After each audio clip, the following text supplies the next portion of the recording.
দিদি, তোর নতুন ফ্ল্যাট থেকে ঘুরে এসে মাকে বললাম সব খুঁটিয়ে খুঁটিয়ে।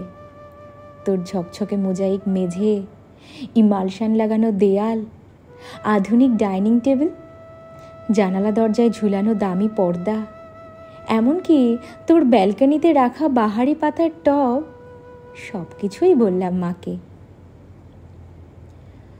নগেন দত্ত লেনে আমাদের আলো বাতাসীন একতলার ভাঙা ঘরে বসে মা সব শুনলেন চোখ বুজে। শুনতে শুনতে মায়ের মুখে ফুটছিল হাসি আর চোখে আসছিল জল। তোর ব্যালকনিতে দাঁড়ালে ছড়িয়ে থাকা শহরটাকে অনেক দূর পর্যন্ত দেখা যায়। বসবার ঘরের দেওয়ালে নতুন কেনা একটা সুন্দর পেইন্টিং ঘরটাকে কি গাম্ভীর্যে ভরিয়ে তুলেছে। এসব কিছুও বললাম মাকে। চোখ বুঝে শুনতে শুনতে মার মুখে ফুটছিল হাসি আর চোখে আসছিল জল। তোর চেহারাটাও আগের চেয়ে অনেক ঝকঝকে সুন্দর হয়েছে, ফর্সাও হয়ে গেছিস অনেকটা। যদিও তোর হাসিটা আছে ঠিক ছেলেবেলার মতো। জামাইবাবুর মুখে শুনলাম সামনের পুজোয় তোরা নাকি একেবারে পুরো দক্ষিণ ভারতটাই বেরিয়ে আসবি।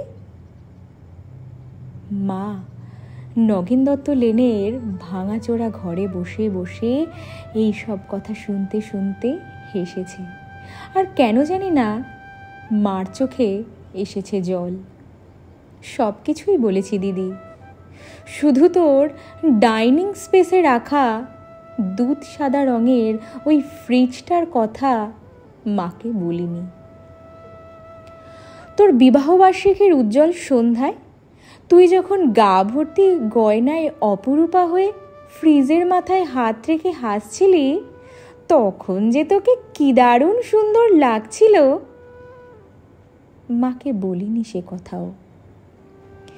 বিবাহবার্ষিকীর সন্ধ্যায় তোদের আনন্দ উজ্জ্বল অ্যাপার্টমেন্টে তুই আর জামাইবাবু যখন ওই ফ্রিজটার পাশে দাঁড়িয়ে হাসি মুখে মালা বদল করছিলি রসিক বন্ধুদের অনুরোধে, আর ক্যামেরার ফ্ল্যাশ ঝিলিক দিয়ে উঠছিল উপচে পড়া খুশির মতো, তখন ঠিক তখনই দিদি আমার চোখের সামনে স্পষ্ট হয়ে উঠছিল হাসপাতালের করিডোরে বাবার ভেঙে পড়া মুখ।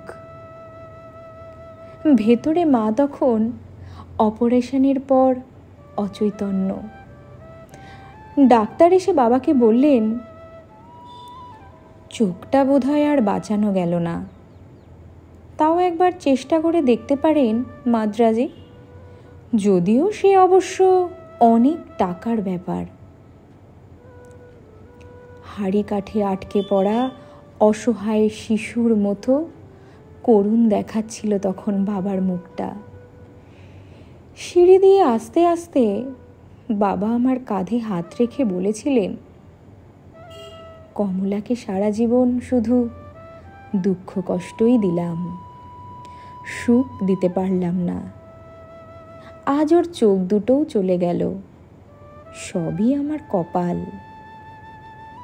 দিদি, অনেক দরদস্তুর চাপাচাপির পর তোর বিয়েটা যখন আরও কয়েক ভরি সোনা আর একটা ফ্রিজের দাবিতে আটকে পড়েছিল অনিশ্চয়তার ঘেরাটোপে, বাবা তখন কাউকে না জানিয়ে চড়া সুদে ধার করেছিলেন অনেক অনেক টাকা। সামান্য মাইনের প্রাইভেট কোম্পানির চাকরি করা বাবা বেঁচে থাকতে থাকতে অন্তত একটা মেয়েকে পার করার দুরন্ত আশায় ঝুঁকি নিয়ে ফেলেছিলেন অনেকটা। চোখের জল আর রজনীগন্ধার সৌরভকে পিছনে ফেলে তুই চলে গেলি, পড়ে রইলাম আমরা, মা আর আমি। আর পড়ে রইল নগেন দত্ত লেনের অন্ধকার ঘরে বাড়তে থাকা সুদের বোঝার চাপে তলিয়ে যাওয়া একটা সৎ মানুষ, তোর বাবা, আমার বাবা।